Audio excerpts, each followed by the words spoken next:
And answers தான் நம்ம பார்க்க போகிறோம். இது எல்லாமே ஒரு வேர்ட் ஃபைலாக உங்களுக்கு காமிச்சிருக்கேன். சரி, பார்க்கலாமா இப்போ?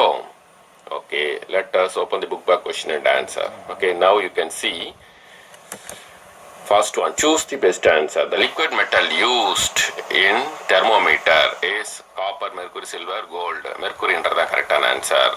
ரெண்டாவது வந்து பார்த்தீங்கன்னா pictorial symbol for water is given by the symbol, the pictorial symbol for water given by the alchemist was the third one. The inverted triangle இதான் கரெக்டான ஆன்சர். மூணாவது பாருங்க, which one of the element not derived from planet Mercury அப்படின்றது கரெக்டான answer.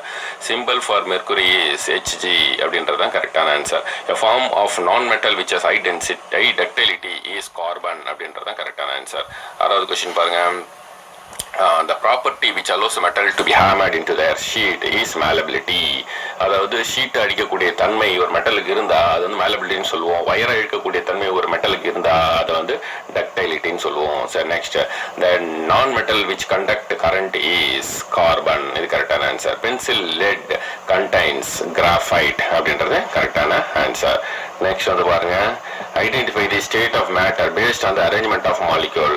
So இங்க இருக்கிறது வந்து பாத்தீங்கன்னா முதல்ல இருக்கிறது கேஸ், ரெண்டாவது இருக்கிறது சாலிட், மூணாவது இருக்கிறது லிக்விடு. அப்போ ஆப்ஷன் ஏ தான் வந்து கரெக்டான ஆன்சர். ஓகேங்களா? Next fill in the blanks பாருங்க. The element which possesses, first one, the element which possesses a character of both metals and non-metals are called metalloids. அது உலோகங்களின் பண்புகளையும் அலோகங்களின் பண்புகளையும் ஒருங்கே பெற்றுள்ளவை உலோகப் பொலிகள் எனப்படும். நெக்ஸ்ட் பாருங்க, the symbol of tungsten is W. கரெக்டுங்களா? அதுக்கடுத்து மூணாவது, melting point of metal, most metal is dash than the non-metal, higher than the non-metal. நாலாவது, water contains dash and dash element, hydrogen and oxygen element. அஞ்சாவது, dash is used in semiconductor industry, silicon and germanium are used in the semiconductor industry. அதுக்கடுத்து மூணாவது பாருங்க, match the substance given in the column A with their use given in the column B. அதாவது காலம் ஏல இருக்குது, காலம் பிக்கு பொருத்தி காமிக்கணும். அயன் வந்து பார்த்தீங்கன்னா சீயிங் நீடல், காப்பர் வந்து பார்த்தீங்கன்னா இது கூட பொருந்தும் ஃபார் மேக்கிங் வயர்ஸ், டங்ஸ்டன் வந்து பார்த்தீங்கன்னா இது கூட பொருந்தும் making the filament of bulb, boron வந்து பார்த்தீங்கன்னா இது கூட பொருந்தும் மூணாவது as a fuel for ignition in rocket. Similarly இங்கே வந்து பாருங்க, ஆட்டம் வந்து பார்த்தீங்கன்னா இது கூட பொருந்தும் building block of matter, element வந்து பார்த்தீங்கன்னா இதோட பொருந்தும் atoms of same kind, compound வந்து பார்த்தீங்கன்னா இது கூட பொருந்தும் atoms of different kind, molecule வந்து பார்த்தீங்கன்னா இது கூட பொருந்தும் நாலாவது smallest unit of substance அது கூட பொருந்தும். அதுக்கடுத்து போலாமா? சரி, இப்போ ஆன்சர் வெரி briefly அப்படின்னு சொல்லிட்டு கொடுத்துருக்காங்க. What is ductility? Metals can be drawn into thin wires. This property of metal is called as ductility. Example, copper wires. Write the second question. Write the constituent elements and their symbols for the following compounds. A carbon monoxide, B washing soda. So carbon மோனாக்சைடுக்கு என்ன symbol? CO அப்படின்னு சொல்லுவாங்க. இதில் இருக்கக்கூடிய element carbon dioxide. Washing சோடாக்கு symbol வந்து Na2CO3, sodium carbonate அப்படின்னு சொல்லிட்டு சொல்றாங்க. இதே வந்து பேக்கிங் சோடா வந்து சோடியம் பைகார்பனேட் வந்திருக்கும், அப்போ வந்து NaHCO3 வந்திருக்கும். இது வாஷிங் சோடான்றதுனால, அதாவது சலவை சோடான்றதுனால Na2CO3 சோடியம் கார்பனேட். நல்லா ஞாபகம் வச்சுங்க, எப்பவுமே சோடியம் கார்பனேட்டுக்கும் சோடியம் பைகார்பனேட்டுக்கும் வித்தியாசம் தெரியணும். Washing soda is sodium carbonate, baking soda is sodium bicarbonate. Sodium பைகார்பனேட்டோட ஃபார்முலா NaHCO3 சிம்பிள். ஓகேங்களா?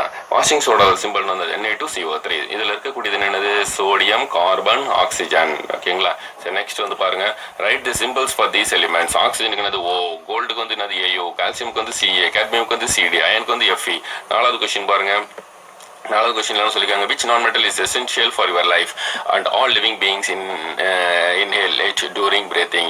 இது நம்ம சுவாசிக்கிறதுக்கு பயன்படுத்துறோம் oxygen. Oxygen is essential for our life and all living beings inhale it during breathing. Why are bells made of metals? So metals are sonorous and produce a typical sound on being hit. This property is used in making bells. What does a chemical symbol represent? A chemical symbol is a shorthand method of representing an element. அடுத்து 7th question போலாமா? 7th வந்து பாருங்க, 7th என்ன சொல்லப்பட்டிருக்கு? Give 2 example for metalloids. உலோக பொலிகளுக்கு உதாரணம் கேட்டிருக்காங்க. Boron and silicon are metalloids. 8வது பாருங்க, mention any 3 compounds that exist in liquid state. அதாவது திரவ நிலையில் இருக்கக்கூடிய சேர்மங்களுக்கு ஒரு 3 உதாரணம் கேட்டிருக்காங்க. ஒன்று வாட்டர் H2O, ஒன்று நைட்ரோகுளோரிக் ஆசிட் HCl, மூணாவது நைட்ரிக் ஆசிட் HNO3. சரி, ரைட் 3 properties of metalloids. உலக பொலிகளின் 3 பண்புகள் கேட்டிருக்காங்க. They can form alloys with other metals. First, second one, some metalloids such as silicon and germanium can act as electrical conductors under the specific condition, thus they are called semiconductors.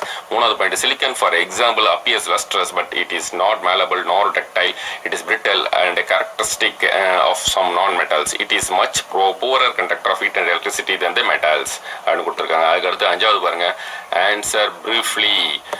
First question, can you store pickle in an aluminium utensil, explain. அதாவது ஊறுகாயை நீங்கள் aluminium பாத்திரத்தில் நம்ம சேர்த்து வைக்க முடியுமா அப்படின்னு சொல்லிட்டு கேட்டிருக்காங்க. கண்டிப்பாக முடியாது. ஏன் அப்படின்னு சொல்லிட்டு கேட்டிங்கன்னா, ஊறுகாய் வந்து அசிடிக்காக இருக்கும்.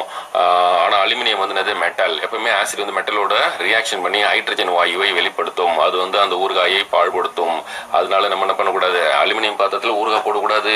ஊறுகாய் ஜாடின்னு ஒன்று இருக்கு இல்லையா, செராமிக் அப்படின்னு சொல்லிட்டு சொல்லுவோம். பீங்கான் பாத்திரத்துல ஊறுகாய் போடணும், இல்லை பாட்டிலில் ஊறுகாய் போடலாம், அப்போதான் ரியாக்ட் ஆகாது.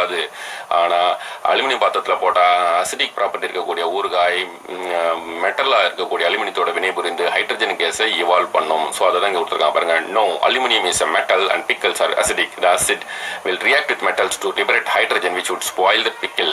So we cannot store pickle in an aluminum utensil அப்படி சொல்லிட்டு சொல்லியிருக்காங்க. ரெண்டாவது கொஸ்டின் பாருங்க, table 4 points of difference between metals and non-metals. First point பாருங்க, physical state at room temperature.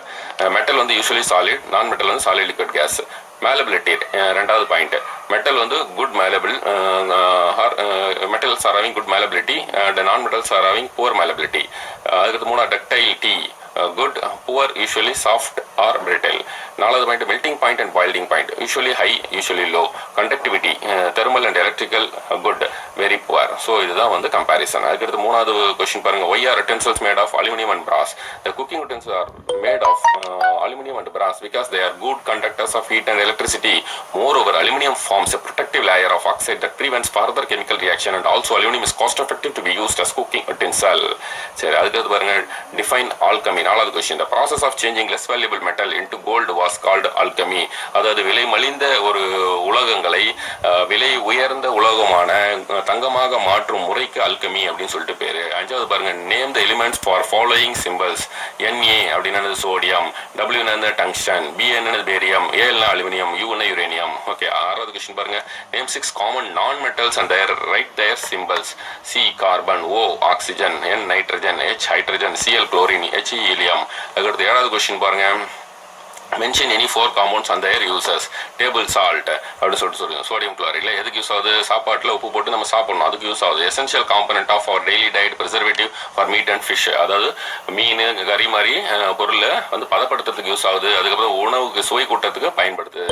அதுக்கடுத்து sugar, preparation of sweets and toffees and fruit juices. Washing soda, cleaning agent in soap and softening of hot water. Slaked lime, white washing of walls. சரி, இதெல்லாம் வந்து uses. அதுக்கடுத்து எட்டாவது question பாருங்க, mention the metal that are used in jewellery. நகைக்கடைகளில் உபயோகமாகிற metals என்னது, gold and silver. ஒன்பதாவது கொஸ்டின் பாருங்க, mention the uses for the following compounds. Baking soda, bleaching powder and quick Lime. என்னோட யூசஸ் என்னன்னு பாருங்க, பேக்கிங் சோடா இதுக்கு யூஸ் ஆகுது, ஃபயர் எக்ஸ்டிங்விஷராக யூஸ் ஆகுது, தீ அணைக்கும் பொருளாக யூஸ் ஆகுது. Preparation of baking powder and preparation of cakes and bread. Bleaching powder எதுக்கு யூஸ் ஆகுது அப்படின்னு சொல்லிட்டு பார்த்தீங்கன்னா, bleaching agent, disinfectant and sterilization of drinking water. Quick lime எதுக்கு யூஸ் ஆகுது, manufacture of cement and glass. So இதுதான் வந்து என்னுடைய யூஸ். நெக்ஸ்ட் பாருங்க, கிவ் ரீசன் அப்படின்னு சொல்லிட்டு கேட்டிருக்காங்க. கடைசி பகுதியில் இருக்கும் ஆறாவது, கிவ் ரீசன், காரணம் கூறுக. ஒன்று, give reason for the following. Aluminium foils are used to wrap food items. Aluminum is malleable, soft and does not react with food items, so it is used to wrap food items. B, immersion rods for heating liquid are made up of metallic substances. Immersion rods for heating liquids are made up of metallic substances because they are good conductors of heat and electricity. C, sodium and potassium are stored in kerosene. Sodium and potassium are stored in kerosene because they are very reactive and react when exposed with air and water. Mercury is used in thermometer. Mercury is used in thermometer and barometer because of its high density and uniform expansion at different temperature. அடுத்து second question பாருங்க, why wires cannot be drawn from materials such as stone or wood.